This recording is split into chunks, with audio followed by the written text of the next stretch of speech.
hubungannya dengan ada masalah tentang keindahan, tentang estetika, ada lingkungan hidup, dan lain sebagainya ya. Kenapa? Karena nanti menyangkut dengan air yang kita gunakan. Itu kriteria pertama. Kriteria kedua adalah menarik, bermakna, dan menantang. Artinya apa?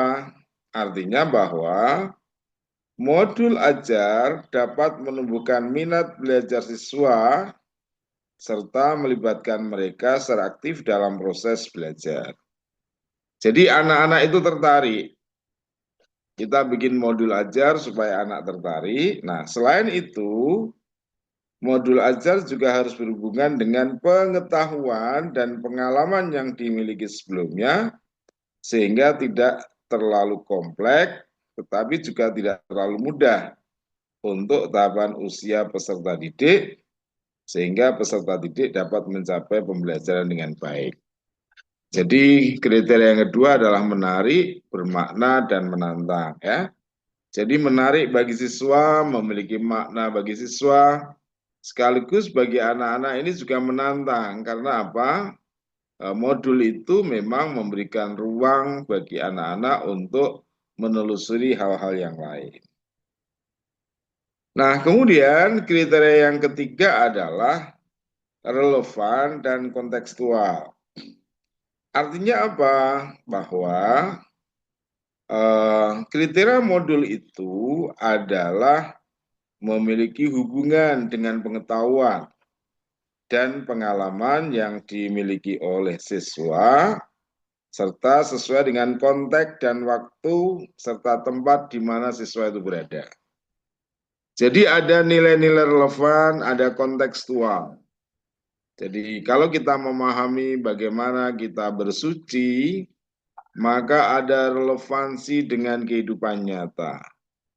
Ada konteksnya, bagaimana penggunaan air, bagaimana kita memanfaatkan air secara lebih bertanggung jawab, ya, dan juga penggunaan air secara efisien dan efektif.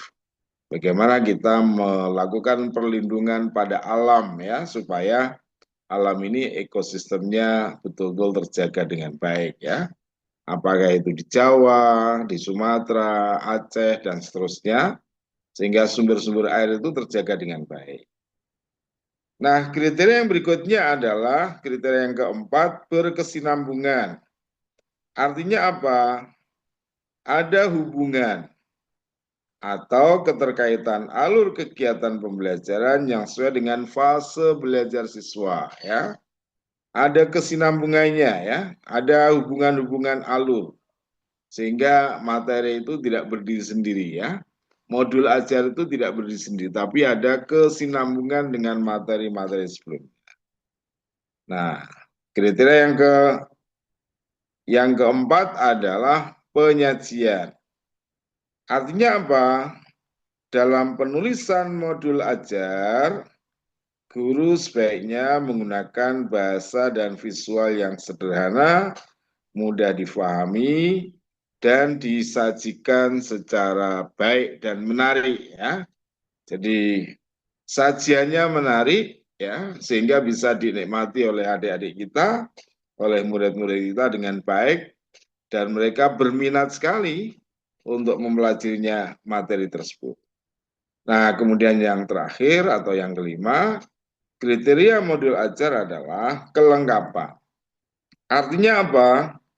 Artinya bahwa modul ajar memuat seluruh komponen yang dibutuhkan. Ya, saya ulangi.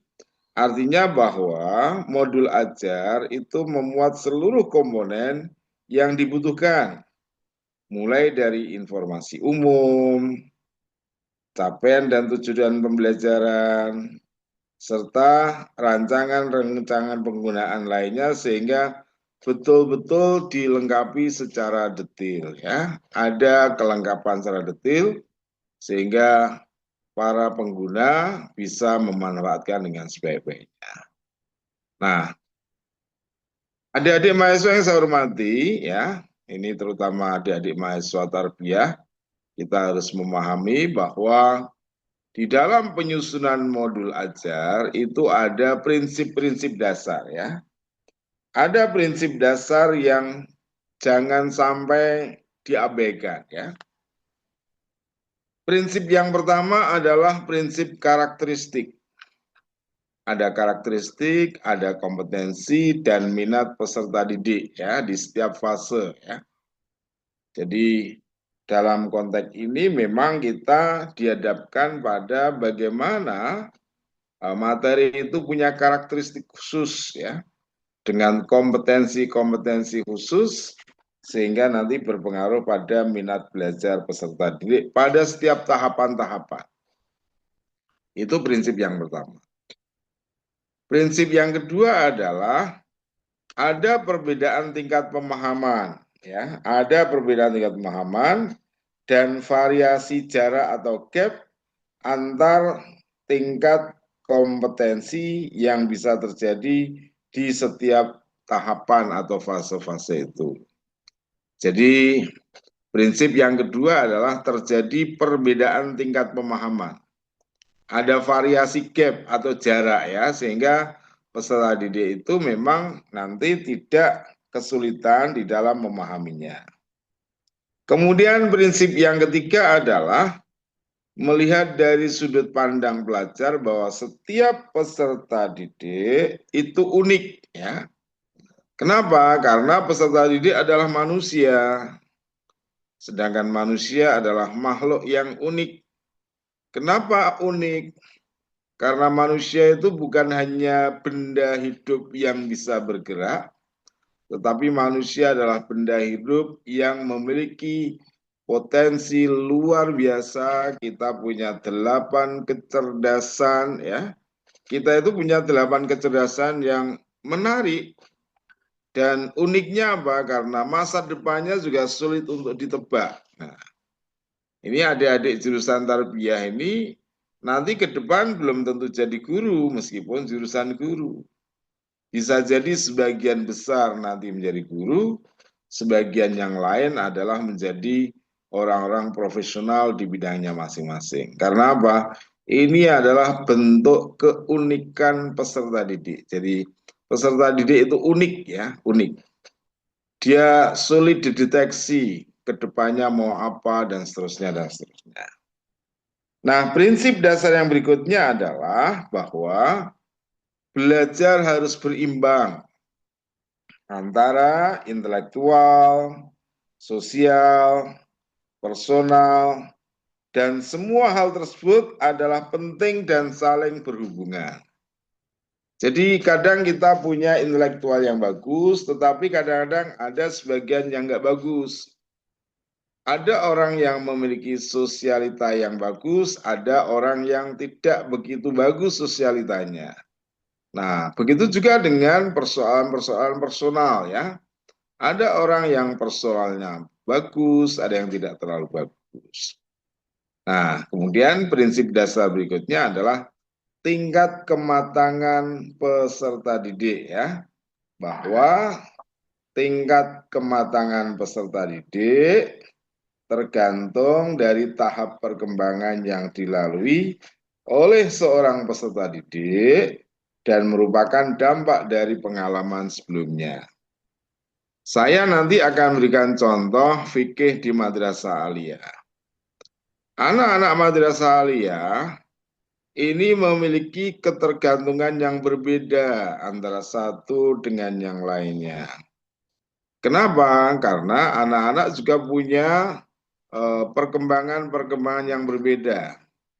Ada yang sebelumnya dari SMP, ada yang sebelumnya dari MTS, ada yang sebelumnya dari paket B ya. Karena kita juga melayani ya. Jadi anak-anak aliyah itu kan sebagian kecil ya, itu dari paket B. Apa itu paket B? Yaitu penyetaraan tingkat SMP. Dan itu memang dibenarkan sesuai undang-undang. Sehingga anak-anak kita bisa mengikuti kegiatan pendidikan tidak hanya SMP dan MTS, tetapi juga dari paket B ya. Dan itu disetarakan. Nah, 5 prinsip dasar penyusunan modul ini harus kita kembangkan, harus kita inisiasi dengan baik, supaya apa? Supaya modul ajar itu nanti bisa dikembangkan dengan sebaik-baiknya, sesuai dengan karakteristik anak-anak kita. Adik-adik mahasiswa yang saya hormati, berikutnya saya akan menyampaikan tentang bagaimana cara menyusun modul ajar. Nah, kita mulai satu persatu ya. Cara yang pertama adalah kita menganalisis kondisi dan kebutuhan guru. Berdasarkan apa? Latar belakang, sarana prasarana yang tersedia di sekolah, sekaligus kemampuan dan kreativitas yang dimiliki oleh guru. Jadi, modul ajar harus disusun berdasarkan kondisi sekolah. Sehingga modul ajar itu tidak bisa berlaku pada semua sekolah. Mohon maaf, modul ajar nggak bisa berlaku untuk semua sekolah. Kenapa? Karena masing-masing sekolah punya alat-alat yang berbeda-beda. Masing-masing sekolah punya standar kepemilikan yang berbeda-beda. Ada sekolah yang punya musola, ada yang tidak punya musola. Ada sekolah yang ruang kelasnya terbatas, ada sekolah yang ruang kelasnya tercukupi dengan baik. Nah, sehingga kita tidak bisa menggunakan modul ajar itu untuk semua sekolahan ya. Kenapa? Karena kondisi siswanya berbeda, latar belakangnya berbeda dan seterusnya dan seterusnya. Tapi pertanyaannya adalah mengapa modul ajar itu sering digunakan oleh guru kok sama? Ya, mohon maaf karena teman-teman guru kita kadang-kadang memang agak malas untuk menyusun sendiri. Sehingga apa? Sehingga minta tolong orang lain untuk membuatkan ya. Jadi ini prinsip pertama ya, prinsip pertama yang harus kita gunakan supaya kita tahu bahwa sekolahan itu masing-masing punya komponen sarana prasarana yang berbeda-beda. Yang satu dia sudah punya laptop, sudah punya LCD lengkap. Sekolah yang satu belum punya apa-apa ya, itu. Jadi cara menyusunnya harus menganalisis kebutuhan dan kondisi guru ya. Yang kedua adalah mengidentifikasi dan menentukan dimensi profil pelajar Pancasila. Mengapa? Karena kita adalah NKRI. Nah, di dalam Negara Kesatuan Republik Indonesia, kita ada dasar negara Pancasila, dan bagaimana dimensi profil pelajar Pancasila, ya harus kita identifikasi dengan baik, kita tentukan bagaimana profiling pelajar Pancasila yang baik. Nah, yang ketiga adalah menentukan alur tujuan pembelajaran yang dikembangkan menjadi modul. Jadi alur pembelajaran kita ini mau kemana? Nah, itu kita susun dengan sebaik-baiknya ya. Jangan sampai kita keluar dari alur. Para mahasiswa sekalian yang saya hormati, ya, yang berikutnya adalah kita menyusun modul berdasarkan komponen yang tersedia. Ya. Nah, setelah modul ajar selesai disusun, guru langsung dapat menggunakannya di dalam kegiatan pembelajaran. Dan setelah melakukan kegiatan pembelajaran, guru dapat melakukan evaluasi mengenai efektivitas modul ajar.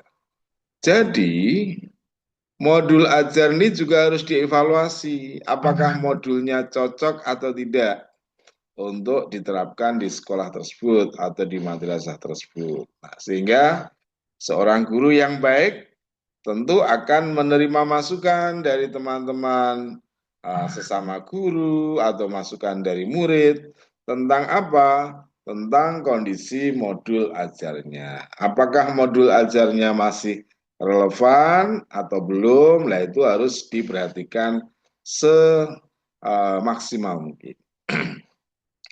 Adik-adik mahasiswa yang saya hormati, nah berikutnya saya ingin menyampaikan apa saja sih komponen modul ajar ya. Ini Komponen modul ajar itu meliputi paling tidak ada 4 hal, paling tidak.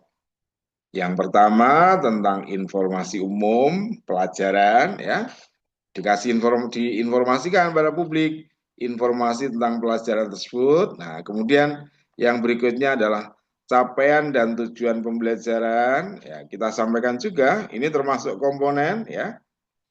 Nah, kemudian yang ketiga, adik-adik mahasiswa adalah detail rancangan penggunaan. Nah, kemudian yang keempat adalah detail pertemuan dari pertemuan pertama, kedua, ketiga, keempat, kelima, dan seterusnya, dan seterusnya. Nah, mari kita pelajari. Apa isi informasi umum? Nah, ini. Di dalam informasi umum itu ada judul modul ajar. Judulnya apa? Fikih misalnya. Oke, modul ajar fikih. Kemudian ada pemilihan satuan dan jenjang pendidikan. Fikihnya fikih apa?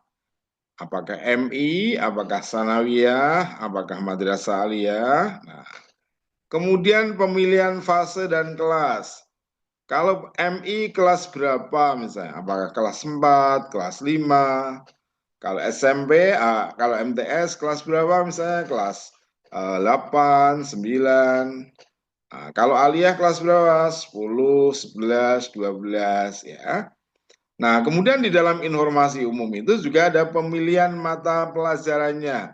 Materinya apa? Fikihnya itu. Apakah fikih jinayah, apakah fikih siasah.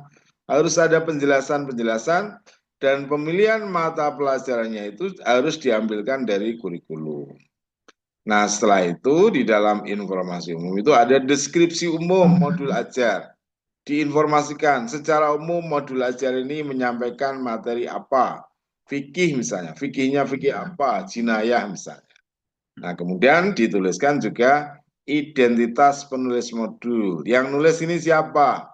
Misalnya Pak Muhlisin sebagai penulis modul misalnya, ya. Itu di informasi umum. Nah, kemudian pada capaian dan tujuan pembelajaran itu nanti akan ditulis capaian pembelajarannya kayak apa. Dan ini kita harus melihat pada kurikulum ya. Tujuan pembelajaran dari keseluruhan modul kayak apa. Kemudian alur tujuan pembelajaran kayak apa. Kemudian dimensi profil pelajar Pancasila itu kayak apa. Itu dijelaskan secara urut ya, dijelaskan. Jadi alur tujuan pembelajaran maupun dimensi profil pelajar Pancasila ini juga harus dijelaskan ya. Nah, selanjutnya di dalam detail rancangan penggunaannya dialokasikan misalnya alokasi jam pembelajarannya berapa jam, berapa jumlah pertemuannya, kemudian penentuan model belajarnya apakah menggunakan daring, apakah luring, apakah mix ya, campuran dan seterusnya. Kemudian sarana prasarana ya, kalau pertemuan misalnya sarana prasarana kayak apa, ruang kelas, kemudian LCD dan seterusnya. Nah, itu ditulis ya. Kemudian ada juga yang namanya prasyarat kompetensi ya. Jadi prasyarat kompetensi juga ditulis di sana. Nah, saudara sekalian saya hormati, nah, di dalam detail pertemuan ya, ini juga diatur ya, misalnya tujuan pembelajaran, ada indikator, ada pertanyaan pemantik, ada daftar pelengkapan ajar, ada daftar lampiran materi pendukung, ada langkah pembelajaran, ada rencana asesmen, kemudian ada juga rencana diferensia ya. Ini di dalam detail pertemuan ya. Nanti ada referensi, lembar kerja, instrumen dan seterusnya. Nah, saudara sekalian saya hormati, sekarang saya akan masuk pada prinsip ya. Prinsip di dalam merancang modul ajar fikih ya. Jadi hari ini kita akan berbicara tentang fikih. Yang pertama, prinsip yang harus diperhatikan di dalam merancang pembelajaran fikih adalah yang pertama kontekstual dan aktual.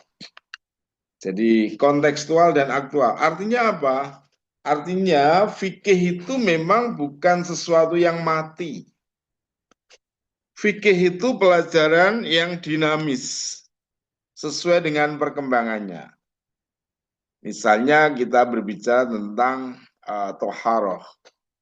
Toharoh itu dapat ditinjau dari berbagai aspek. Misalnya ada hubungannya dengan biologi, ada hubungannya dengan PPKN, ada hubungannya dengan materi pelajaran yang lain, misalnya kayak apa itu seni dan seterusnya ya. Karena di dalam tohara itu ada unsur-unsur yang sifatnya adalah an-nadhafatu minal iman, ada yang sifatnya adalah prinsip-prinsip ketahanan lingkungan hidup dan seterusnya dan seterusnya. Aktual itu fikih itu selalu dinamis, menyesuaikan dengan kondisi zaman. Nah, itu kontekstual dan aktual. Yang kedua adalah holistik. Apa itu holistik? Yang kedua adalah holistik dan integratif.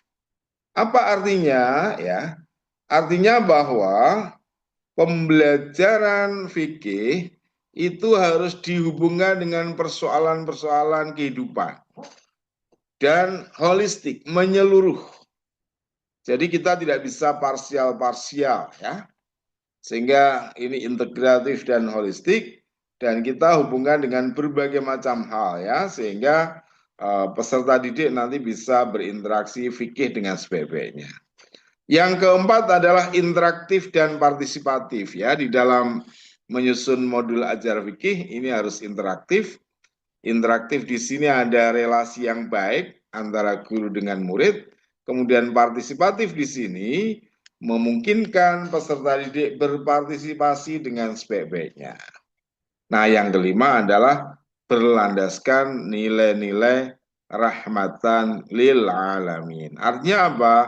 Berlandaskan pada nilai-nilai Islam yang memberikan rahmat pada seluruh umat ya. Karena fikih itu adalah penjabaran dari nilai-nilai rahmatan lil alamin yang memberikan elaborasi kepada kita bahwa dunia fikih adalah dunia yang mengatur seluruh kehidupan dengan segala konsekuensi-konsekuensinya.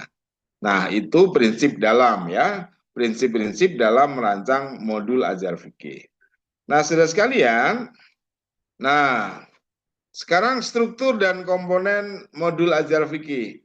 Ada identitas modulnya, ada capaian pembelajarannya, ada tujuan pembelajarannya, ada materi pokoknya, ada langkah-langkah pembelajarannya, ada asesmen dan evaluasi, dan juga ada pengayaan dan remedial ya. Mengapa ada pengayaan dan remedial? Pengayaan ini bagi orang-orang yang sudah melebihi KKM, sedangkan remedial adalah bagi anak-anak yang belum mencapai nilai KKM ya. Jadi pengayaan dan remedial ini adalah satu dari sekian banyak kegiatan yang harus dimasukkan di dalam modul ajar fikih. Nah, saudara sekalian, kriteria modul ajar, kita mau pakai apa? Apakah pakai project based learning ya atau pakai PBL ya atau pakai inquiry. Apakah kita pakai project based learning ya, pembelajaran berbasis project atau problem based learning ya. Di dalam fikih itu banyak materi-materi yang bisa berdasarkan project, bisa berdasarkan problem ya.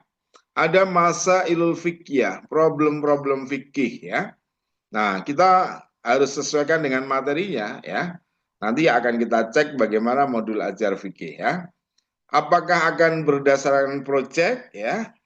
Apakah akan berdasarkan problem? Nah, itu nanti tergantung kita. Apakah kita mau model inquiry learning ya?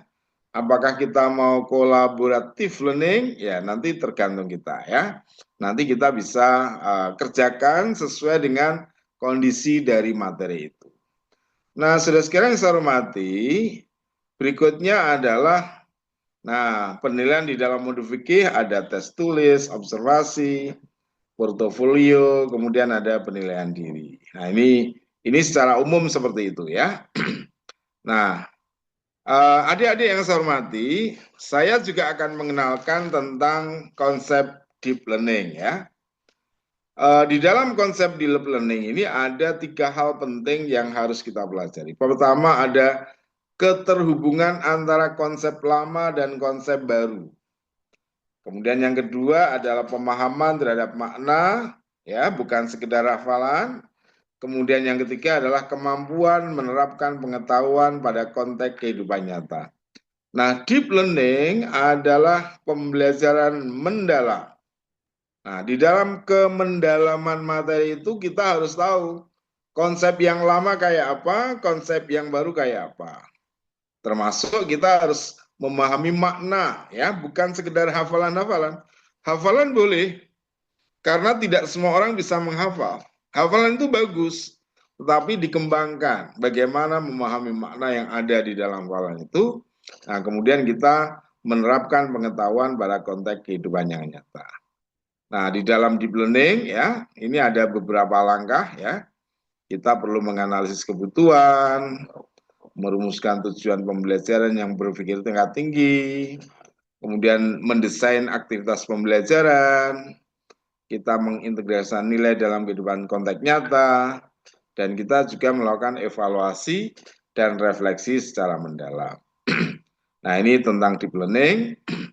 Kemudian yang paling populer dari deep learning ini 3 hal ini ya. Mindful learning, meaningful learning, dan joyful learning ya. Bagaimana kita belajar tentang mindset kita ya, berpikir kita ya, mindset dalam kehidupan sehari-hari, kemudian bagaimana kita memaknai konteks-konteksnya ya, bagaimana kita memaknai kehidupan nyata, kemudian joyful learning, bagaimana kita bisa menjadi orang yang mempelajari sesuatu dengan baik ya, dan juga dengan menyenangkan ya, sehingga proses-proses ini memang pembelajaran mendalam tetapi menyenangkan ya, bukan mendalam yang memusingkan, tapi mendalam yang menyenangkan. Nah ini, jadi kita harus mengenal ada mindful learning, meaningful learning, dan joyful learning. Nah, sekali yang saya hormati, yang terakhir, saya akan menyampaikan konsep kurikulum berbasis cinta. Kurikulum berbasis cinta, ini kita harus menempatkan kasih sayang sebagai ruh dari seluruh kegiatan pendidikan, ya. Cinta di sini bukan sekedar emosi, mohon maaf. Cinta di sini bukan sekedar emosi. Kalau saya sedang mencintai seseorang, maka ada ungkapan-ungkapan emosional kita pada seseorang, ya. Jadi cinta di sini bukan emosi. Kita mencintai sesama manusia, bukan itu. Bagaimana cinta yang dilandaskan kepada syahwat, bukan ya. Kalau cinta didasarkan pada emosi, itu adalah cinta yang berdasarkan syahwat. Dan itu berbahaya. Jadi cinta di sini bukan sekedar emosi, tetapi kesadaran spiritual yang mendorong guru dan siswa untuk saling menghormati, memahami, dan menumbuhkan potensi diri secara utuh ya, atau holistic education. Jadi di sini ada hubungan relasi guru dan murid. Hubungan dan guru dan murid bukan sekedar hubungan yang biasa-biasa saja, tapi hubungan yang luar biasa. Artinya apa? Ada penghormatan yang luar biasa.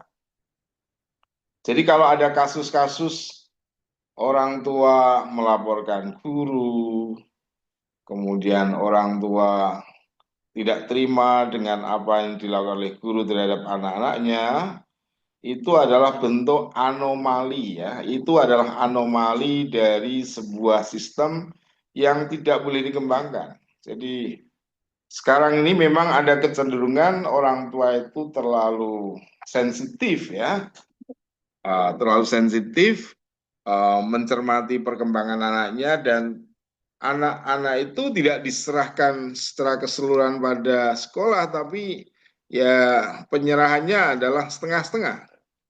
Mengapa saya katakan setengah-setengah?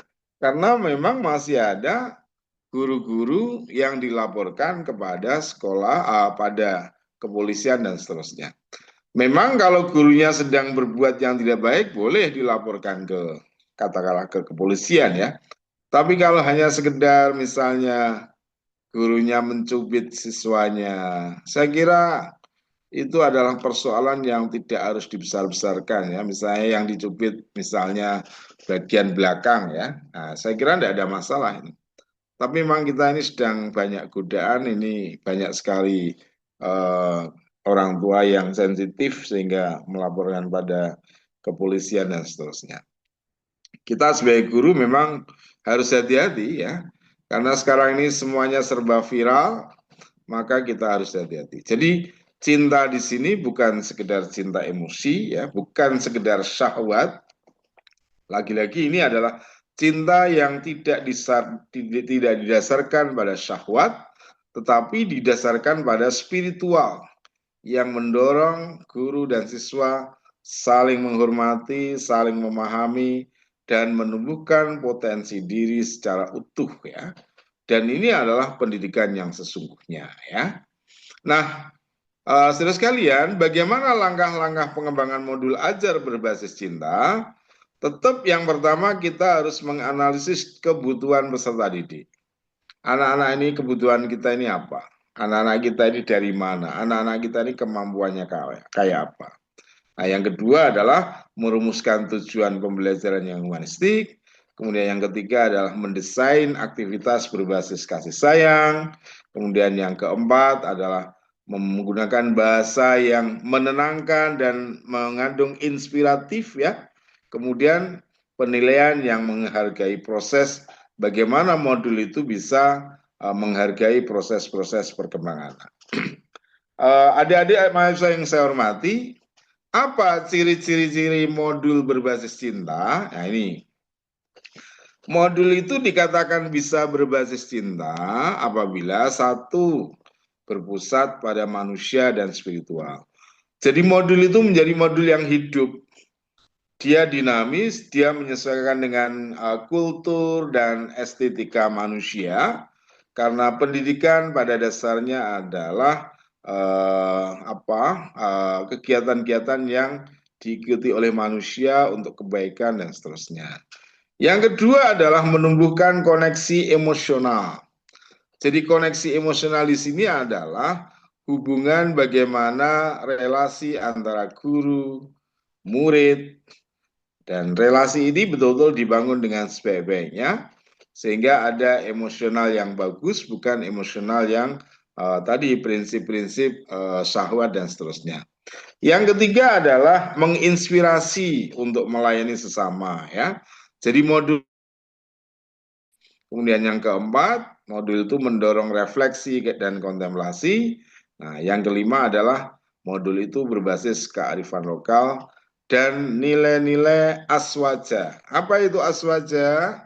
Aswaja adalah ahlus sunnah wal jamaah. Saya kira itu pointer-pointer yang perlu saya sampaikan dan saya akan memberikan contoh ya. Saya akan memberikan contoh bagaimana modul ajar fikih ya. Nah ini adalah modul ajar fikih. Kebetulan ini kelas 10 ya. Nah ini modul ajar fikih. Mohon maaf bisa dilihat ya. Halo. Bisa Bapak, bisa Pak Ya. Prof. Bisa Nah Pak, ini bisa nih. Pak. Ini Bisa, contoh bisa modul dilihat. modul ajar kurikulum ya Merdeka. Di sini ada uh, kelas 10 ya, semester 1 ya. Kami berikan judul modul ajar deep learning ya. Mata pelajaran fikih bab 1 fikih dan perkembangannya. Nah, di sini ada nama madrasahnya, penyusunnya siapa, pelajarannya fikih. Nah, kemudian alokasi waktu 8 jam pelajaran ya. Tahun pelajarannya tahun berapa ya. Di sini ada identifikasi kesiapan peserta didik. Pengetahuan awal peserta didik itu kayak apa? Minatnya bagaimana? latar belakang bagaimana, kebutuhan belajarnya, apakah visual, apakah auditori, ya, apakah kinestetik, ya. Nah, jadi kalau kebutuhan belajar visual itu membutuhkan peta konsep, infografis periode perkembangan fikih, dan video singkat tentang para imam mazhab, ya. Nah, kalau auditori di sini membutuhkan penjelasan lisan yang menarik, diskusi kelompok, dan sesi tanya jawab yang interaktif. Kemudian kalau kebutuhan belajar anak-anak itu adalah dalam bentuk kinestetik, maka membutuhkan kegiatan seperti apa? Membuat timeline secara fikih, atau bermain sederhana tentang bagaimana menerapkan aturan dalam kehidupan. Nah, kemudian di sini ada tema kurikulum berbasis cinta, misalnya topiknya panca cinta, cinta pada Allah dan Rasulnya, cinta pada ilmu. Nah, kemudian ada materi insersi. Di sini misalnya keimanan, ketakwaan pada Allah sebagai inti dari muara kehidupan dan seterusnya. Nah, di bawahnya ada karakteristik materi pembelajaran, ya. Prof, Nah, di sini mohon izin Prof, modul ajarnya belum tertampil Prof. Masih PPT tadi. gimana? Modul ajarnya yang Prof share tuh belum tertampil ke kami, masih tertampil PPT tadi Prof. Oh, gitu ya. Iya Prof. Oke, sebentar, saya tampilkan dulu aja.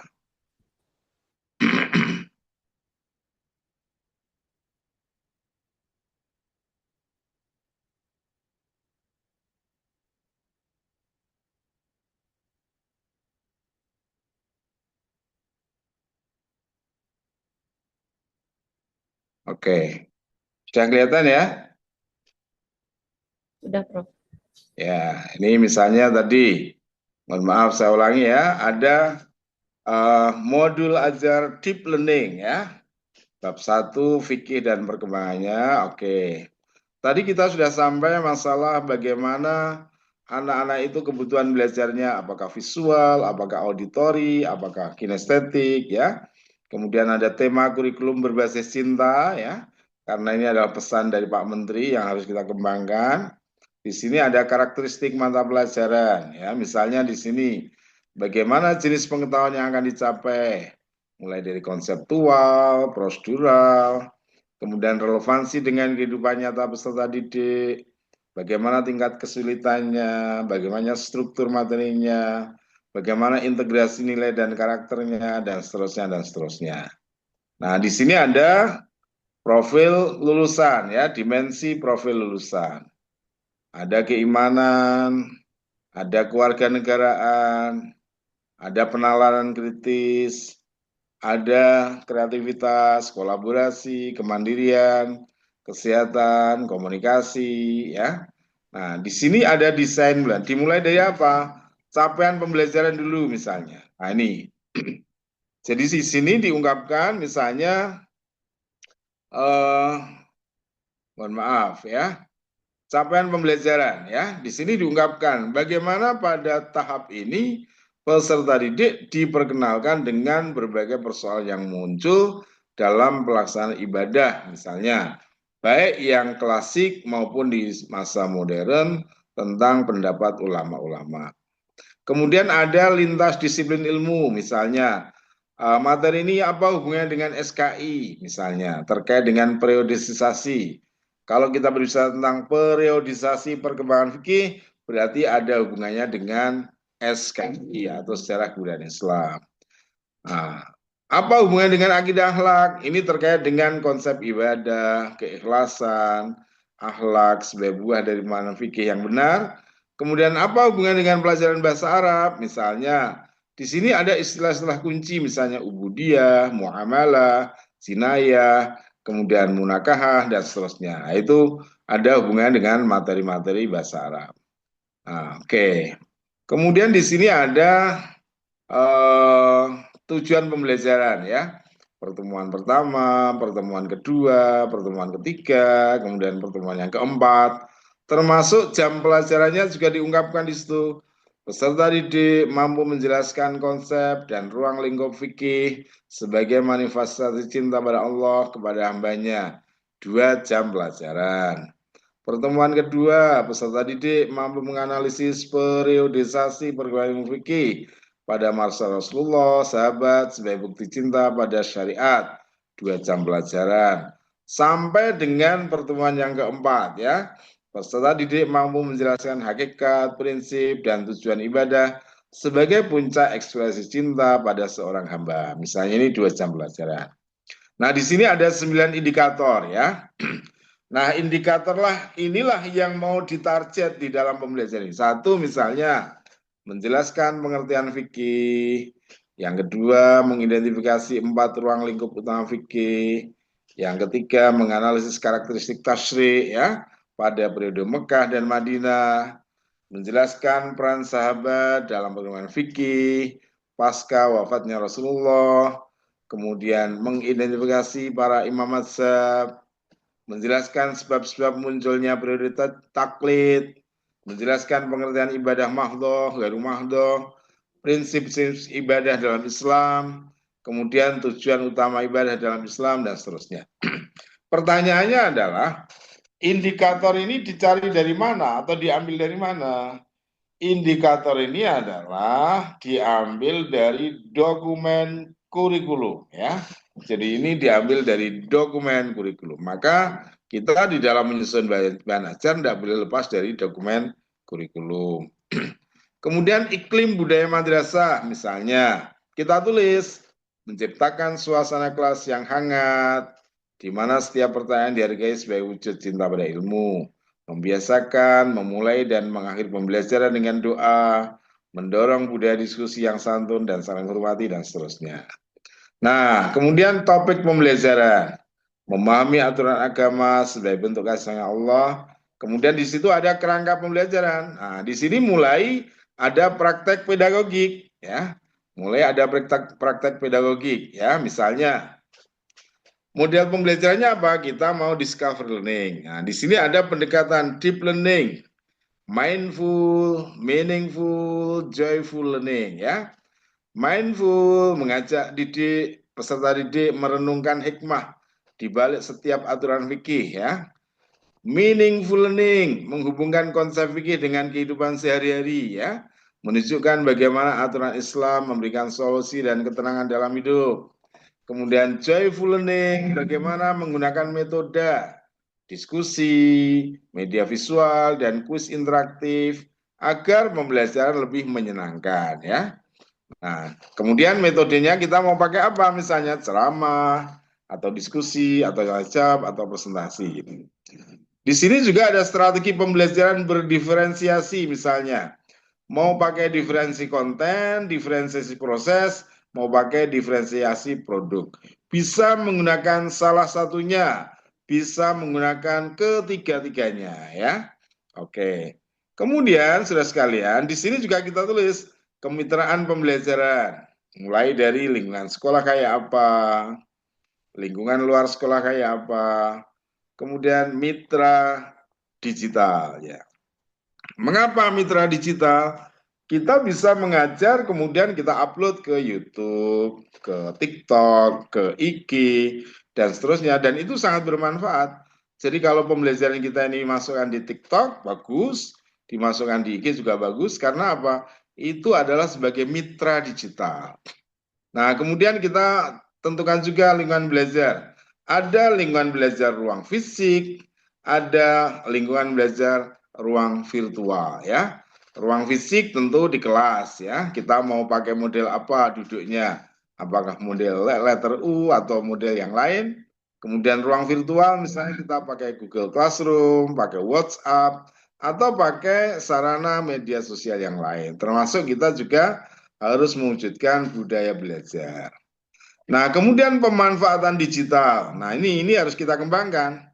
Bagaimana kita bisa menampilkan video singkat pada YouTube, ya, menggunakan aplikasi kuis online seperti Kahoot dan Quizizz, ya, mendorong peserta didik mencari referensi tambahan dari situs-situs keislaman. Nah, sehingga memang harus memanfaatkan ruang digital dengan sebaik-baiknya. Nah, kemudian di sini ada langkah-langkah pembelajaran, ya. Ada pertemuan 1, ya. kegiatan pendahuluan, ada kegiatan inti, kemudian ada kegiatan-kegiatan penutup, ya. Pertemuan 2 sama, ada kegiatan pendahuluan, ada kegiatan inti, ada kegiatan penutup. Pertemuan ketiga ada kegiatan awal, kemudian inti, ada penutup, ya. Semuanya sudah diatur. Kemudian ada pertemuan yang keempat, ya, selama 90 menit, ya, karena 2 kali 45 menit, ya, mulai dari pendahuluan, kemudian inti, kemudian penutup. Nah, adik-adik yang saya hormati, mari kita lihat satu saja. Misalnya ini pertemuan yang keempat. Kegiatan pendahuluan kita apa misalnya? Salam doa, ya. Kita tanya pada anak-anak kita kabarnya bagaimana. Persepsi guru mengaitkan antara materi dengan sebelumnya, ya. Jadi di dalam persepsi itu penting. Misalnya kita bertanya pada anak-anak, bagaimana anak-anak pada pertemuan yang terdahulu Pak Guru menyampaikan tentang fikih yang kaitannya dengan sejarahnya. Coba diungkapkan kembali, ya, itu namanya persepsi, ya. Kemudian kita juga bisa memberikan motivasi-motivasi pada anak-anak. Nah, di dalam kegiatan inti, ya, ini adalah tergantung kita. Apa yang mau kita jelaskan? Menjelaskan secara mindful, ya. Misalnya menjelaskan pengertian ibadah. Kemudian diskusi kelompok secara meaningful. Misalnya berdiskusi contoh-contoh ibadah mahdhoh, ghairu mahdhoh dalam kehidupan sehari-hari. Kemudian menganalisis prinsip-prinsip ibadah, ya. Misalnya pointer-pointer ibadah, ya. Di sini ada niat ikhlas, kemudian ada bagaimana keseimbangan dunia dan akhirat. Kemudian ada tujuan ibadah, ya. Nah, di sini guru dapat menutup dengan menjelaskan bahwa tujuan utama ibadah bukanlah untuk semata-mata untuk diri kita, tapi juga karena Allah, dan juga untuk menyucikan diri kita, dan juga untuk hubungan dengan Allah. Nah, ini namanya joyful, dan seterusnya, dan seterusnya. Saya kira itu adalah kegiatan-kegiatan, ya, selama 90 menit. Berarti ada 4 pertemuan karena terdiri 4 pertemuan. Nah, kemudian asesmennya, ya, di sini penilaian. Ada asesmen diagnostik, ya, awal pembelajaran kita bisa melakukan. Kemudian ada asesmen formatif, ya, kita bisa melakukan observasi keaktifan anak-anak dan seterusnya menggunakan lembar kerja. Bisa juga dengan asesmen sumatif, apakah dengan tes tulis atau dengan tes yang lain. Saya kira itu adalah contoh, ya, dari materi kita untuk modul ajar kurikulum terkait dengan fikih kelas kelas 10, ya, yang sedikit saya spill pada sore hari ini. Saya kira demikian Bu Zulfatmi, ya, tentang materi-materi yang perlu saya sampaikan. Terima kasih atas segala perhatiannya. Dan itu nanti akan saya kirim juga ke Ibu, ya, terkait dengan materi ini. Insya Allah saya nanti akan kirim contoh, ya, kepada Ibu, dan nanti untuk bisa di-share ke teman-teman. Saya kira demikian. Terima kasih atas segala perhatiannya. Mohon maaf atas segala kekurangannya. Saya serahkan pada Zulfatmi. Wassalamualaikum warahmatullahi wabarakatuh. Waalaikumsalam warahmatullahi Waalaikumsalam warahmatullahi wabarakatuh. Alhamdulillah, luar biasa Prof. Sangat memberi pencerahan bagi kami semua. Dan ternyata Prof yang menjadi pendengar tidak hanya mahasiswa saya di unit desain dan perencanaan, ini masuk S2 juga bergabung, ya. Ada juga alumni, mereka ini adalah sebagai guru dan kepala sekolah di berbagai kabupaten kota di Banda Aceh. Alhamdulillah ini sampai 47-48 peserta hadir di kelas kita hari ini, dan terasa sekali manfaatnya, luar biasa mendalam. Kita mendapatkan pencerahan tentang bagaimana mendesain modul ajar, dan khususnya lagi itu berbasis KBC dan juga deep learning. Luar biasa, dan hampir kehilangan kata untuk mengungkapkannya, Prof. Dan ini langsung saya memberi kesempatan kepada peserta semua untuk boleh raise hand untuk mengajukan pertanyaan. Barangkali Prof masih bersedia bersama kami beberapa menit ke depan untuk rapatnya. lebih memberikan kesempatan bagi adik-adik mahasiswa dan sahabat belajar semua. Barangkali ada hal-hal yang mereka ingin mendalami lagi dari penjelasan Prof tadi. Kepada teman-teman kami persilakan. Ya, tadi untuk PPT Prof sudah membagikan kepada saya dan saya juga sudah men-share ke dalam kelas unit desain dan juga unit program studi S2 PAI. Insya Allah ini juga kita